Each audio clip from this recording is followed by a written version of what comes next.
नमस्कार साथियों, स्वागत है आपका झांसी दर्शन में। आप लोगों को एक खास बात बताएं कि सहारा जो कंपनी है, सहारा ने बनाया लोगों को बेसहारा। सबसे बड़ा तो यही बात कह सकते हैं कि जो मतलब कहने का मतलब ये है कि सहारा में किन किन लोगों का पैसा जमा है। सबसे पहले मैं बता सकता हूँ आपको कि हो सकता है कि बहुत गरीब तबके के लोग हैं जो पानी के बतासे ठेले लगाने वाले की एक उम्मीद थी सहारा से कि कहीं ना कहीं एक हमारा एक जो घर परिवार चलता था, थोड़ा थोड़ा पैसा जमा कर बिटिया की शादी करना है। बहुत से सब्जी बेचने वाले थे, उनका भी पैसा जमा है। लेकिन जहाँ तक कि मैं एक बात देख रहा हूँ कि अगर इस देश में एक खास बात होती है कि गरीबों की सुनवाई होती ही नहीं है। अगर राहुल गांधी को अगर मान लीजिए सजा देना है तो 2 साल के अंदर तुरंत कोर्ट निर्णय ले देती है और 2 साल के अंदर जेल भेज देती है, ठीक है। लेकिन गरीब आदमी को चूंकि पैसा है तो ना मोदी सरकार कुछ कर रही है, ना वर्तमान में कोई सरकार कर रही है। और यहाँ पर जो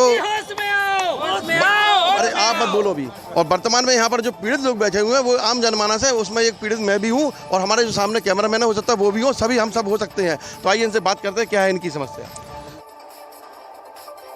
आता हूँ।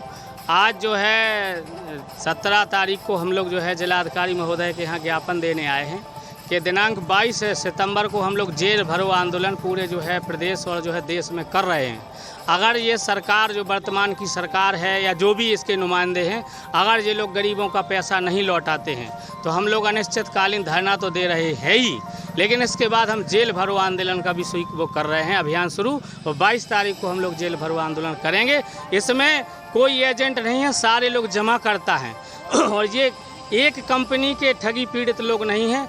विशेष तौर से यहाँ बुंदेलखंड में सहारा इंडिया कंपनी चलती थी, एक साईं प्रसाद ग्रुप कंपनी चलती थी, GCS है, पल्स है और भी तमाम कंपनी है जिसमें 3 लाख कंपनियां हैं। उनमें ये गरीबों का पैसा है। जो कौम के लोग बोलना नहीं जानते, बताना नहीं जानते, अधिकारी से बात नहीं करना जानते, उन कौम के पैसे हैं। अगर इसे इन कंपनियों में अगर किसी बड़े धरना सेठों के अगर पैसा जमा होते तो 2 मिनट नहीं लगता, वो पैसा वापस हो जाता। लेकिन आज जो शोषित वंचित गरीबों का पैसा जमा है जिसकी आवाज़ कोई नहीं उठाना चाहता है।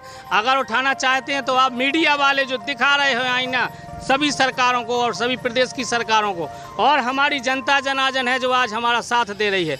तो मैं ये मोदी और योगी सरकार से अपील करना चाहता हूँ कि आपसे अपील है, निवेदन है कि अगर ये आवाज़ जनता की आप तक पहुंच रही हो तो हमारे गरीबों का पैसा वापस कर दीजिए। हम कोई आपसे आपका धन नहीं मांग रहे हैं, केवल हम लोगों ने जो धन जमा किया है वो मांग रहे हैं। हम कह रहे हैं मूल ना दो, आप ब्याज ना दो तो मूल तो हमारा लौटा दो जो गरीबों ने जमा किया है। किसी ने शादी के लिए, किसी ने अपने बच्चे को पढ़ाने के लिए, किसी ने मकान बनाने के लिए, किसी ने अपनी ज़मीन बेच करके, किसी ने कुछ करके ये पैसा जमा किया है। और कई लोग तो हमारे जमा करता मर गए, कई एजेंट भी इस जो है शिकार के घातक हुए हैं। साथियों, आपसे भी मैं अपील करना चाहता हूं कि इस बात को आप देश दुनिया तक दिखाएं कि सभी जगह हमारे मदन लाल नेतृत्व के में ये कार्यक्रम हो रहा है, उनका साथ दें और आप भी हमारा साथ दें। आप लोगों की जानकारी के लिए मैं एक बात और बताना चाहता हूं कि भारत में सबसे बड़ी अगर देखा जाए सरकारी संस्थान है तो रेलवे को कहते हैं, जो 16 लाख कर्मचारियों को प्रत्यक्ष और अप्रत्यक्ष रूप से रोजगार देती है। और आपको ये जानकारी देता हूं कि 12 लाख कर्मचारी